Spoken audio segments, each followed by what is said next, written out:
As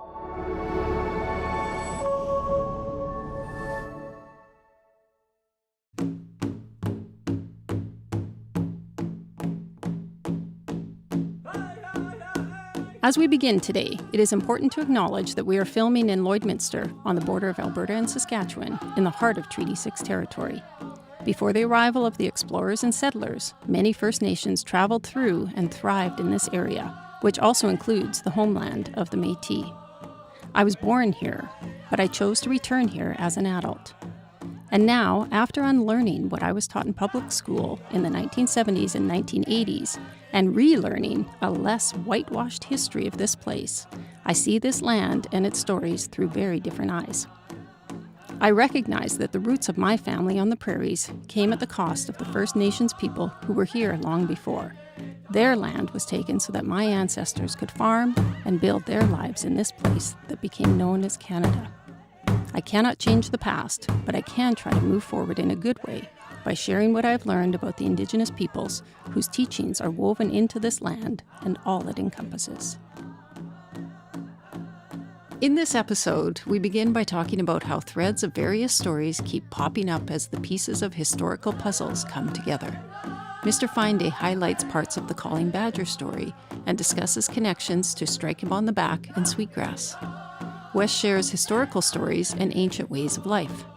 However, we also make connections to the present. We discuss the contemporary roles of historical sites and museums. We talk about opportunities for learning and community building. We revisit one of our favorite topics, connections to the land, including some of the sacred sites found here in Treaty 6 territory. And, as they so often do, themes of listening, faith, and gratitude make their way into our conversation as well. Mr. Fine is sharing stories as he knows and has experienced them, which may differ from those told within other Indigenous communities and settler institutions. Throughout the series, we discuss various plants and traditional healing methods. This is not intended to replace medical advice from trained healthcare providers. Some episodes contain graphic descriptions of events witnessed and experienced by the guest at his time in residential school and at various points throughout his life. They may spark emotions, memories, and questions, so we are asked to listen with open hearts and minds. Viewer discretion is advised. Well, we've talked a little bit about how, these stories are surfacing and, pieces of the puzzle that are coming together. And I've said how over the years, you've told me a story and then I find it in a book and then you find, hey, check this resource and I go to that and the pieces come together. And some of the researchers that you're working with, like these things have always been there. Mm-hmm. And either it's nobody went looking. Yeah, or it was not the time for them to surface. Yeah. And they were simply the conduit through which they traveled to get to me. Mm-hmm. That doesn't make them their stories. Yeah. Yeah. They have the skills, the education to go into these institutions and look for things like that, which I don't have, but the stories, it's been 100 years, now they're coming back home. Yeah. So why is now the right time? Because it's so necessary, because there are great changes happening, and these are things that people have to be aware of, or they may be driven insane or just become totally helpless because they had no idea that these were going to be coming and happening. But if you heard the stories that are part of the prophecies, you see, then you would understand, that's that prophecy beginning and coming to life and beginning to become visible, and it's happening because we're going to require what that story, is carrying to help us understand and become stronger in our sense of who we are and all of that stuff, Yeah. But, those elders, when they told these things, they wrote it down in syllabics in the words that were in use contemporarily at that time. But some have changed, and some have been modified to fit other. It's like mustus. That's a buffalo. Now today, mustus is used to refer to a cow. Oh, okay. Yeah. And so they try to differentiate Pascual mustus, a prairie buffalo, or a Okay. prairie cow is a buffalo. Yeah. You know, Yeah. where mustus is just a farmer's cow. Right. Yeah. Which wouldn't have existed No, at not one at time. that time. Yeah. Yeah.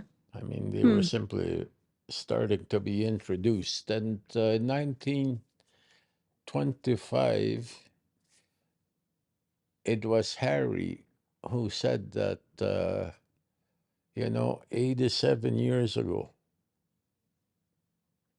was when that calling badger came to the camp of Strike Him on the Back.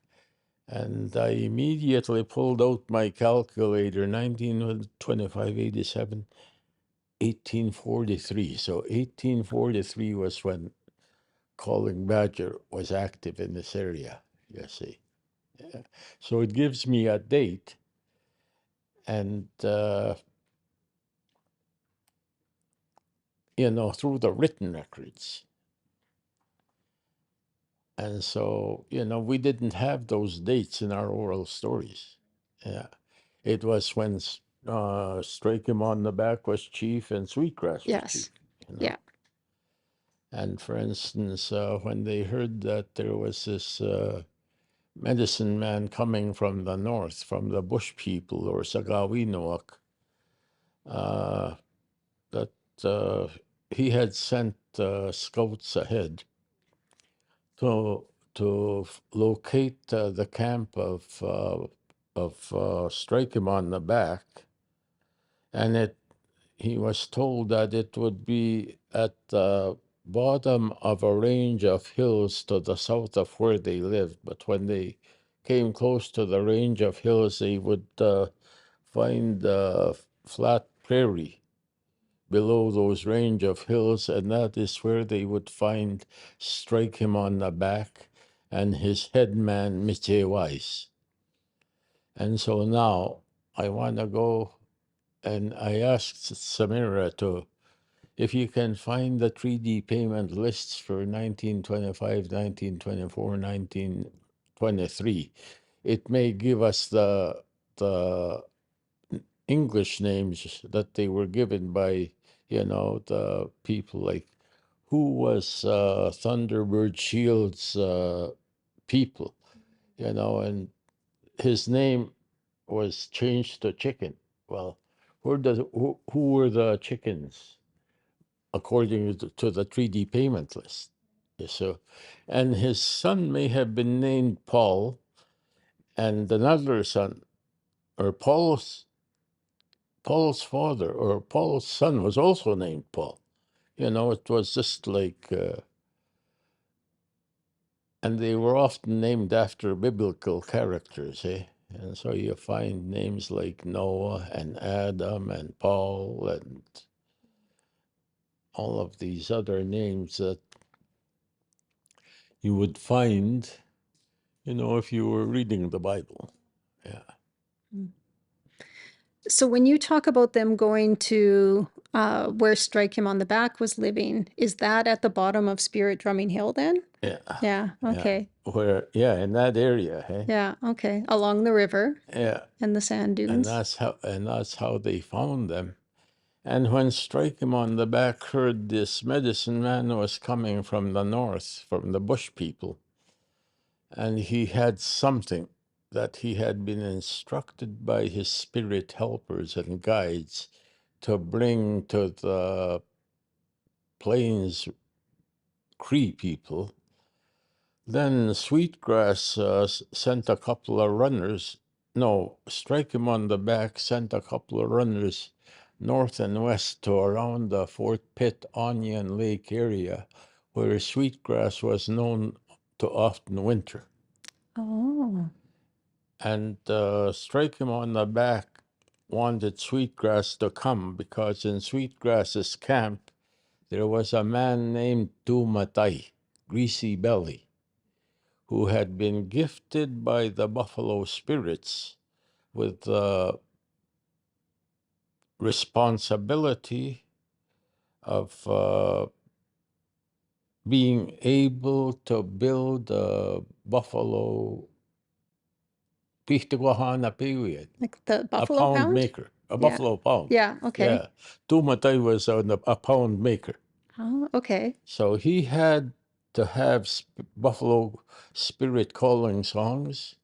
He had to have a feast for when he wanted to be able to call the buffalo and they would respond, Yeah. and he had to know the protocols of building the pound and supervising all of that, you see.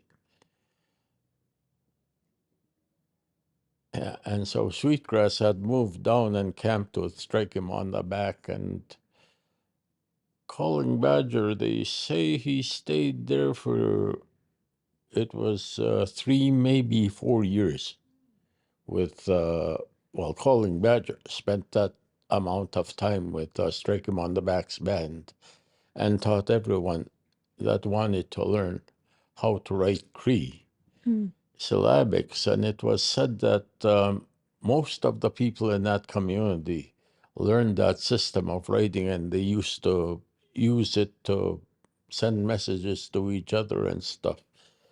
And it was said by some that these were the most literate people, because they had their system of writing and they used it. Yeah. And I have the original copy of the syllabics as they were given by the spirits. And, to accommodate white people's years and their understanding, the elders in the 70s made a few changes so that, people, professional, educated people, would then be able to, and with that modification, again, well, who does it belong to then, And according to a Thunderbird shield, these were given by Creator, and no mortal man has the authority to change what Creator gave to us. Okay, so if Greasy Belly was a pound maker, so then what's the connection to Chief Pound Maker and the Pound Maker Band? Well, Greasy Belly was the pound maker for Sweetgrass's band. Okay. Yeah. Pound maker when Sweetgrass and Big Bear had reservations about signing the treaty until they were forced into it by starvation. Well, the government went to the headman of Sweetgrass and Big Bear and said, if you can get 12 lodges to follow you, we'll make you a chief and we'll sign a treaty with you. Right. But it was Mr. Himaswa, Big Bear, and Sweetgrass who had the authority to negotiate and create treaties with foreigners. Right. They were two of the... They were the principal chiefs. Right. Under the hereditary earning... governance system. Yes. Yeah. Okay. As opposed to being appointed by someone. Yeah. Right. They had earned that right, and people acknowledged it and recognized it and would not overstep the boundaries until they were starving. And then, then that you get chiefs like Poundmaker and Red Pheasant and all of these other people who were headmen for the two principal chiefs. Right. And, it was like divide and conquer like that. Right. Well, you don't, to Big Bear, you no longer have many followers other than your family. Why should we be interested in signing a treaty with you? Yeah. Because he was the one who could negotiate those treaties and sign them, make arrangements. Yeah.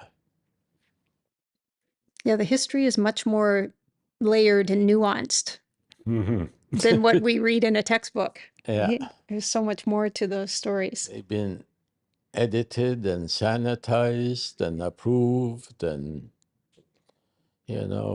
until it's no longer, it's simply a skeleton of the original story. Well, and simplified too, Yeah. right? Because I don't know, we understand. How do we understand the complexities of all of these, arrangements Yeah. with our simple little 20th century, 21st century minds? Yes. And so we've talked a bit about the syllabics and some of the work that's being done with that. And I guess stories and papers that are being unearthed and kind of brought to the surface and putting together the pieces of that puzzle. Yeah, and these professionals with their PhD just cannot wait to get their hands on them so they can, formulate their own opinions and create a storyline according to their training, and thinking it's legitimate and valid because I have a PhD, Yeah. So my opinions matter.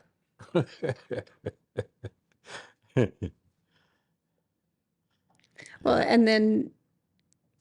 and making them into linear stories too, right? And again, that they're easier to consume and we'll leave out some bits and this is what we think is important to include and it's not necessary to include that and yeah. And I guess we continue to do that. Yeah. Edited the spirit out of them. Right. Yeah. Because they were not interested in spirit or emotion. They wanted facts. Right. Yeah. Well, and I think part of what we're capturing when you tell stories, and especially with the audio and video and the technology that we have is, we are capturing the spirit of the stories, and Yeah. the emotion, the spirituality of the stories. Yeah. And it's, making them come alive again. We found the bones. Yeah. Now let's, I have what they discarded. Yeah. Yeah. I remember. And I'll put it back together. Yeah. Well, and when we talk about timing and, just over the last few weeks and, a picture that you were looking for, well, we pulled out a box and we found it. And, and then there's a story that goes along with that picture. And then, a few days later, here's another picture or here's something else that I was looking for. Yeah. And it's like everything is coming to the surface and it's ready. We're being flooded with all of this. We have to find out where these pieces go in the grand puzzle, Yeah. Yeah. So we begin to develop that larger perspective of how things actually work, from the minds and the memories and the dreams and the visions of people who experienced it, not from these,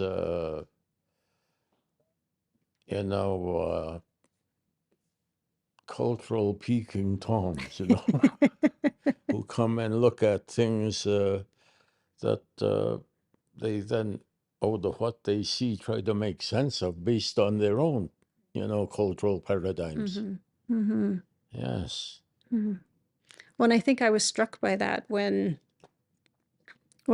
visiting a national historic site recently and realizing how little of the Indigenous voice is reflected, even though we're in the middle of Treaty 6 territory, in the middle of several, First Nation communities.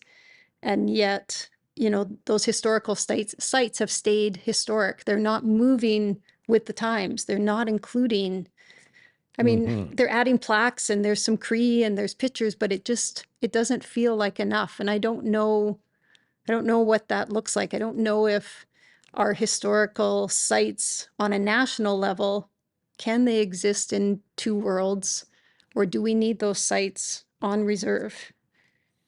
Well, what I keep thinking is that it has to be under Indigenous control, Mm-hmm. Following Indigenous laws and in that institution. Yeah. And there are two systems in place. They run parallel to each other. We have to be aware of both of them, We have to have a foot in each one. And, try to guide them to the same destination. Yeah. To the same destination so that when we bring them into the future, they are still intact to the degree that we have been able to manage to bring them together and to save them, you see. Because, I mean, I think of these people I work with and, and they don't have a clue about the laws, Mm-hmm. the context. And, they're always, wait, let me write that down, and let me type that in. And that kind of, picking and choosing what is being shared often brings what is being shared to a halt. Okay, sure, I'll wait, Yeah. But whether that picks up where it left off, that there's no guarantee, Mm-hmm. If you had simply listened to the end, you may have acquired a lot more, that would deepen your level of understanding. Well, we've talked about, walking in two worlds, but also how we need young Indigenous people who are educated in museum and archives and, can do that work in Western institutions, but then also come back home and do that on reserve and maybe create those spaces too. And also not to think that their education overrides traditional knowledge and Right. laws. Yeah. They have to work with us. Yeah. Yeah. Otherwise, go work for some white people. Yeah. Yeah. We don't need that kind of closed-mindedness. Yeah. Yeah, where that often happens when you get educated, you see. I always think I'm opening young people's minds, not closing them. Yeah. Well, I mean, that's up to them, eh? What they do with what they've learned. Yeah. And how they present it, to the community. And a lot of times, people who are knowledgeable in the community will simply just smile and nod and say, he thinks now he's something because he's been brainwashed into believing all of the things that, they tried to teach us so that we would lose our culture and our language, Mm-hmm. Yeah. Mm-hmm. I think what people kind of miss maybe is the fact that we could all benefit from walking in both worlds. Absolutely. Right? And I mean, we have been assimilated, and there's some pretty nasty things about how that can happen. But you can also do it in such a way that it is an empowering and potential to freedom if it's done with care and compassion and love and foresight and vision. Mm-hmm. You Mm-hmm. see, Mm-hmm. yeah, like you. I mean, I always remember and have to smile when you were accused of being a white Indian.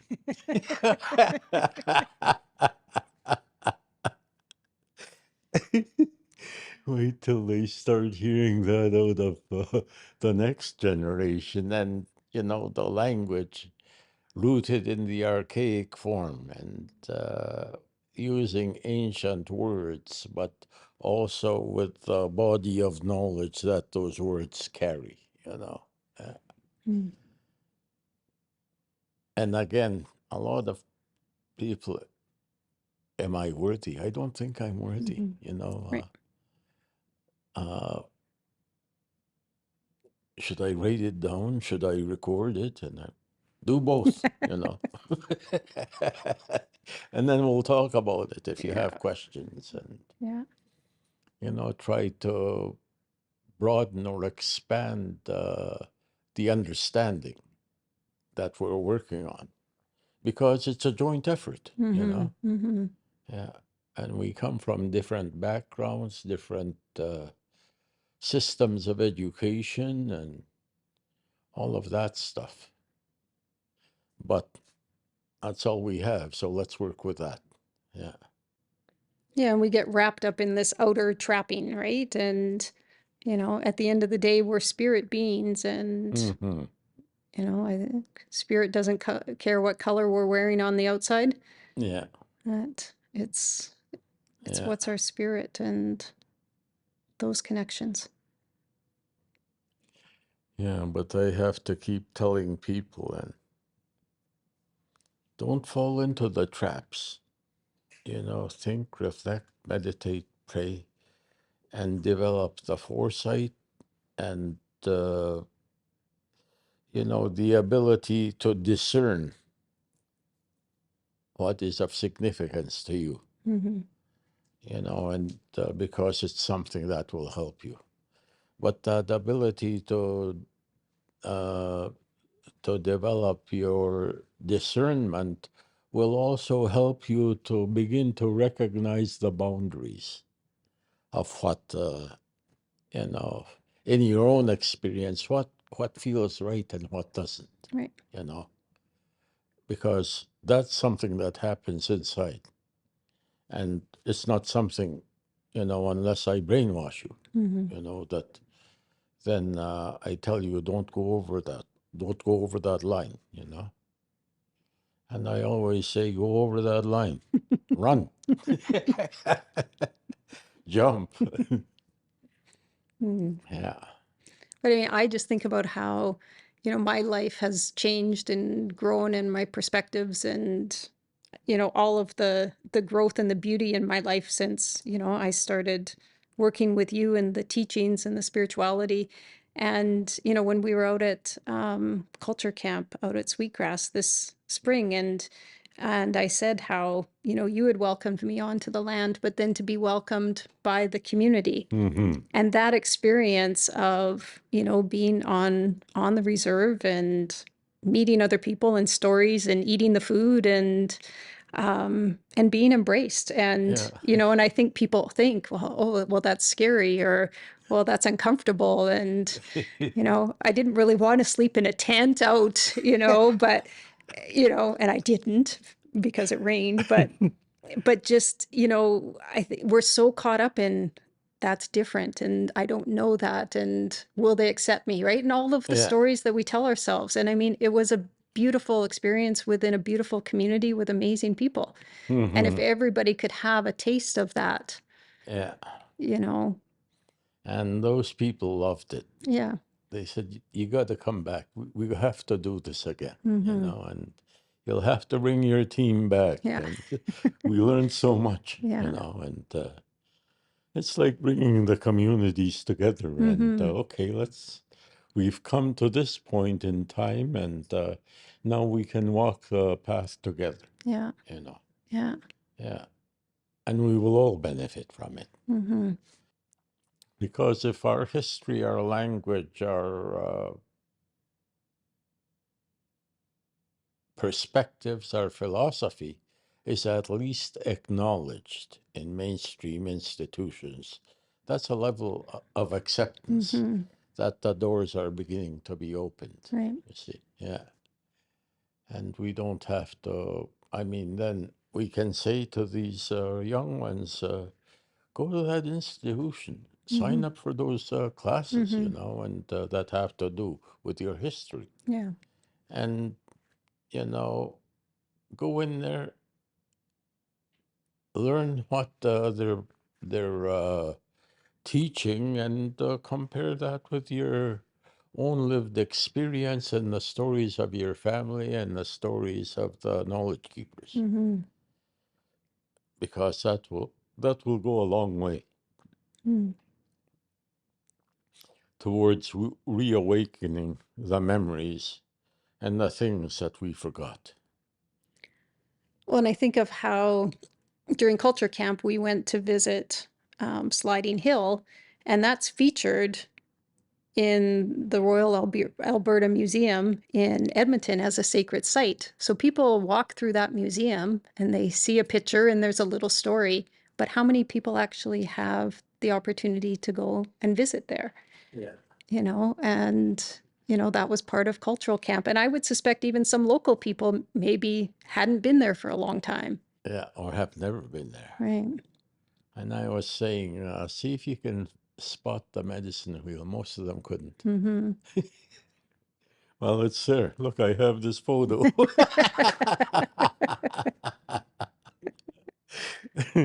Yeah. It made itself clearly visible in this photo, and Yeah. Yeah. yeah.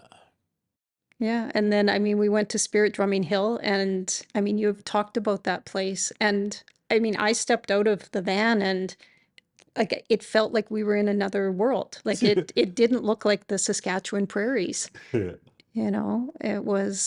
It's like it's tucked behind the prairie and there it is. Yeah. And I think we all kind of felt that about that space. Mm-hmm. Yeah. And my fasting camp used to be on the flat prairie north of the hill, eh? Ah, That's okay. where I took many people and put them out to fast.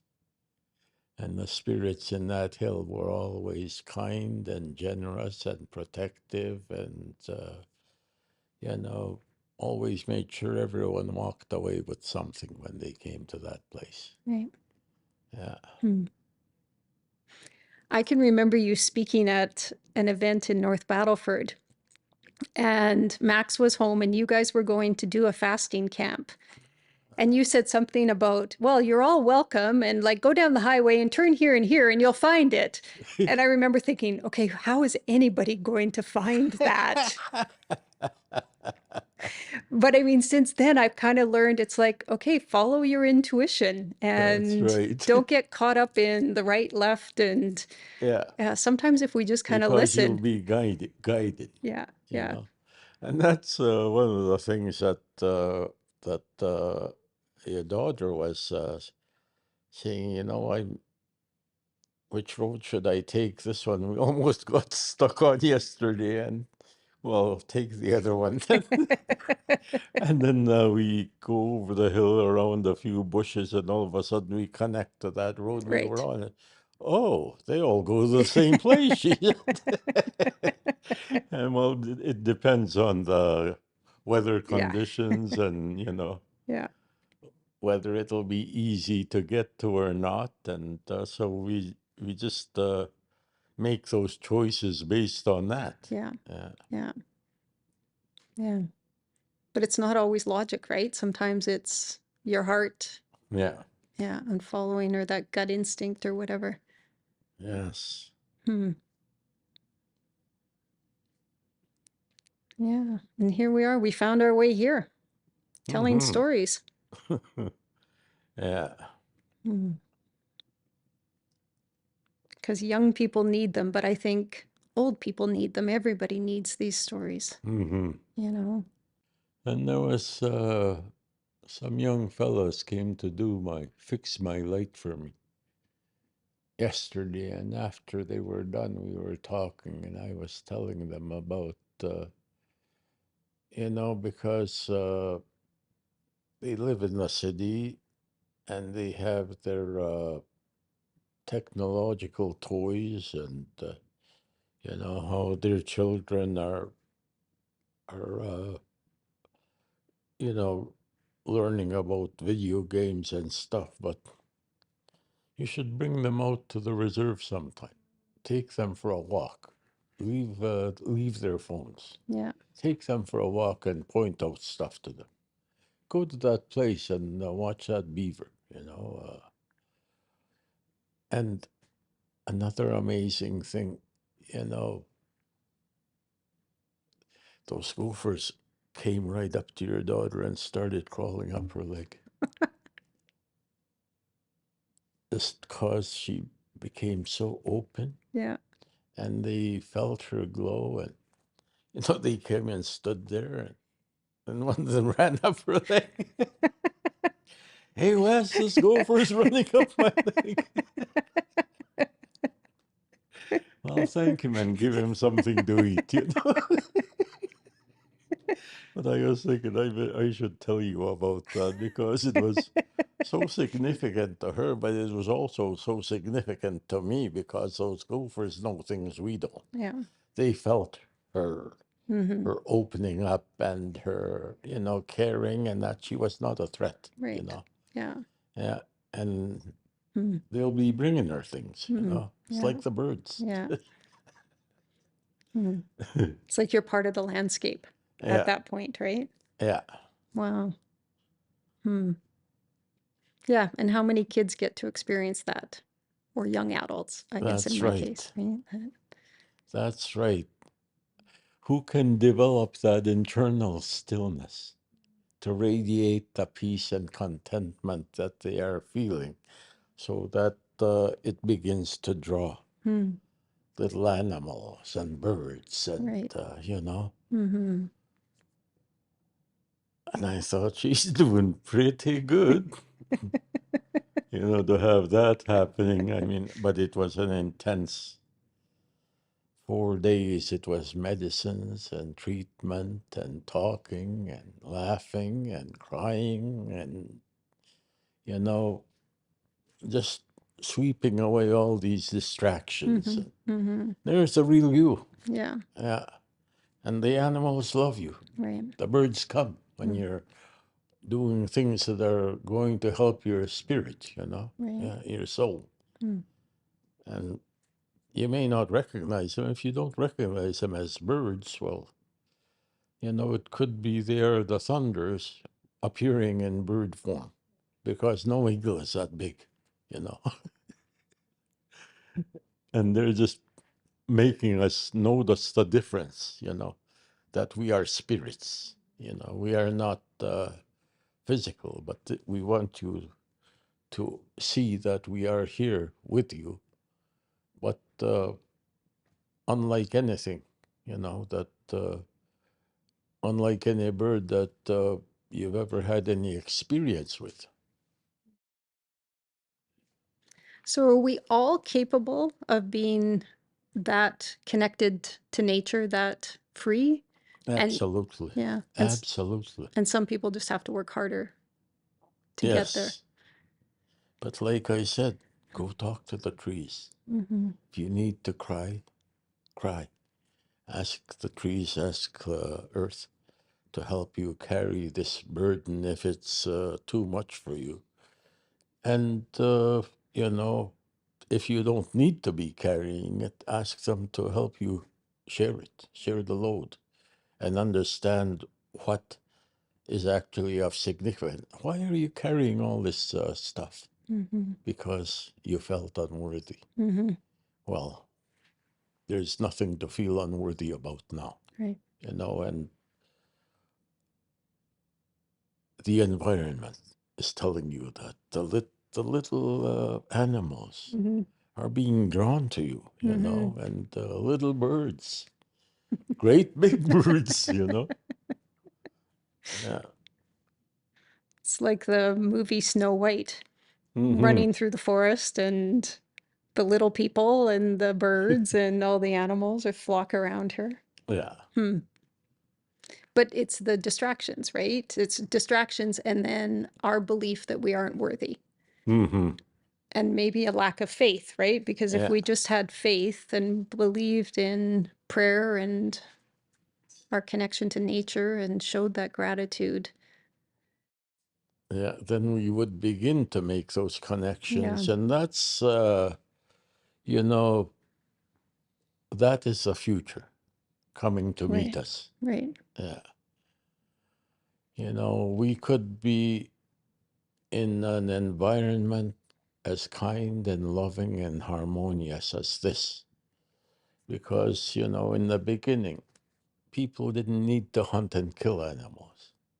All they had to do was walk around and breathe, and the air gave them the nourishment their bodies needed. But then is it almost like we dumped too much?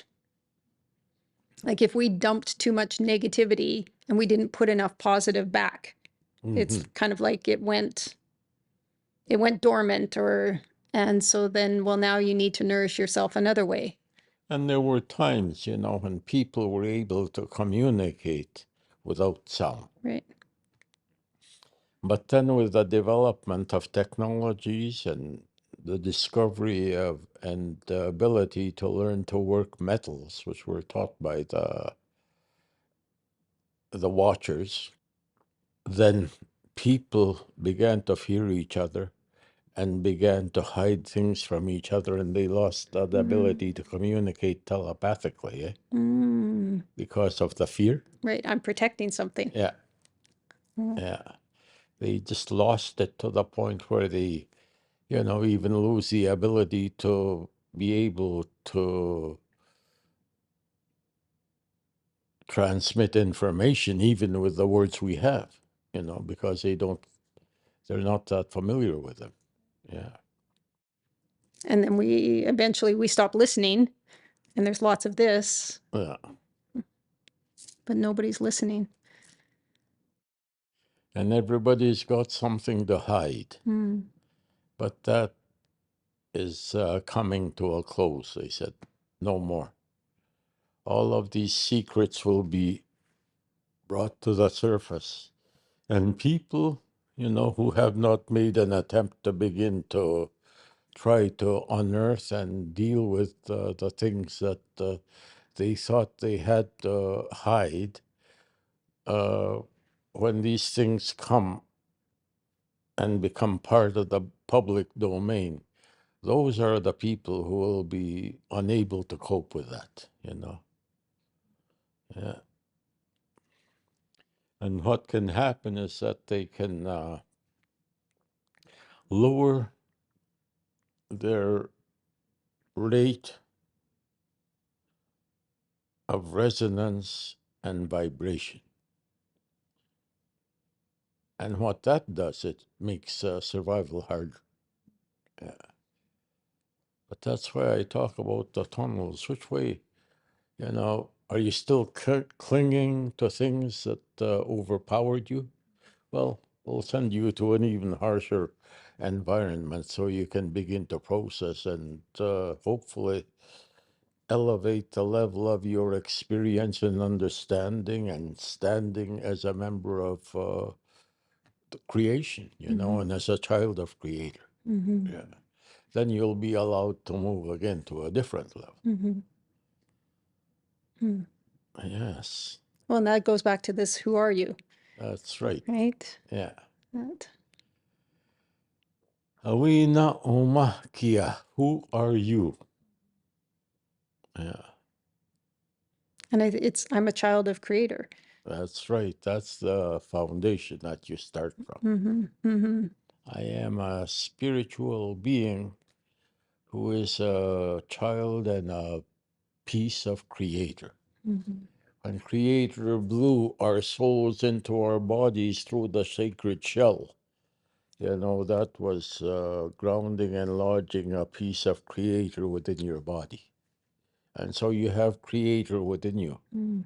Let that light up, you know. Remove the shields behind the eyes that try to contain only darkness. But recognize the light outside of you, and that will help you to light up the light within. And your everything will change if you are able to do that. But that requires solitude, reflection, meditation, and all of those things which only we can do for ourselves. We can hear stories. We can hear stories of how other people have traversed that same terrain, but in the end, that will never be enough to elevate the level of your personal, private experience until you have made that journey. You see, no one can walk it for you, uh, and no one can learn it for you or remember it for you. They can only share what they have with the hope that you can take what you need from it or find signs about where it is you want to go from the things that you've heard. And again, faith is part of this. Oh, Faith absolutely. and gratitude and Yeah, faith to, and there will be challenges in all of your experiences to try to undermine your faith mhm, and therefore rob you of your own spiritual power and sever the connection between you and Creator. right. Yeah, by creating religions. You have to come here if you want to talk to Creator because this guy can and he'll do it for you. Right. Or, if you have produce that you want to trade, well, come to our trading posts and, they're the new Mantuhkanak. Yeah. As opposed to that personal connection. Mm-hmm. And that's why we can be on the land and be connected. We don't have to be in a certain building or a certain space. Yeah. In fact, that inhibits your ability to connect. Yeah. Yeah. Right. And that's why it is so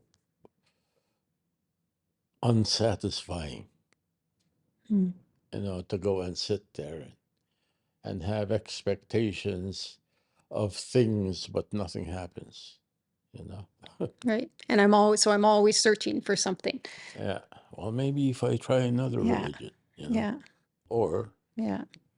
other forms of trying to connect to dimensions that are beyond the one that I live in. Mm-hmm. Right. And then at some point we turn to distractions because we're unhappy, and whether that's our phone or alcohol or drugs or whatever. And path. all of those things are caused by a proneness to addictive behavior, Mm-hmm. which is a reflection of that lack of connectivity, that lack of understanding, that lack of faith, and that lack of belief in Creator. Mm-hmm. Mm-hmm. Yeah. Leave you prone to addictive behavior, and there are many addictions, never-ending list of them that can distract you Mm-hmm. to the point where you begin to think, oh, this is what the real world is all about. Yeah. Not understanding that you've been distracted. You've stepped off the path. Mm-hmm. You're just sitting beside it, going nowhere. Right. And it's really simple, actually. I mean, like in words, it's simple, right? I am a child of Creator. I am worthy of great things. Creator has a vision for me. Mm-hmm. And I mean, it's kind of as basic as that. And I mean, I repeat that and I think that until I began to believe it. And then then I can start to live that way. Yeah. But why is that so hard for us to do? Yeah. Hmm. Because we have built up so many walls which we think will safeguard us. Mm. Yeah. And which is the only thing we've ever really had to rely on that even had a minimal effect to what we were trying to do, Mm. Yeah. Well, but then it's, if I have walls, I have a house, I'm safe from the elements, I'm safe from intruders, right? Like, I mean, all of that's part of the story. But then I'm not trusting nature. Yeah. Yeah. complex. It's complex but simple. Hmm. Yes. Hmm.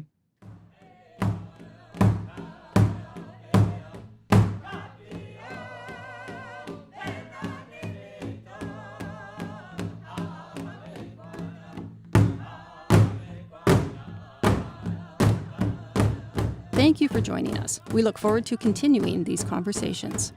Special thanks to Mr. Fine for sharing his wisdom and teachings. Much appreciation to the Lloydminster Public School Division Prairie Thunder Boys Drum Group for helping us to start and end each episode in a good way. We also want to acknowledge our friends and family and all those who have helped us along the way, including Startup Lloydminster for letting us use their space, Lakeland College for the equipment, and TELUS STORYHIVE for their support.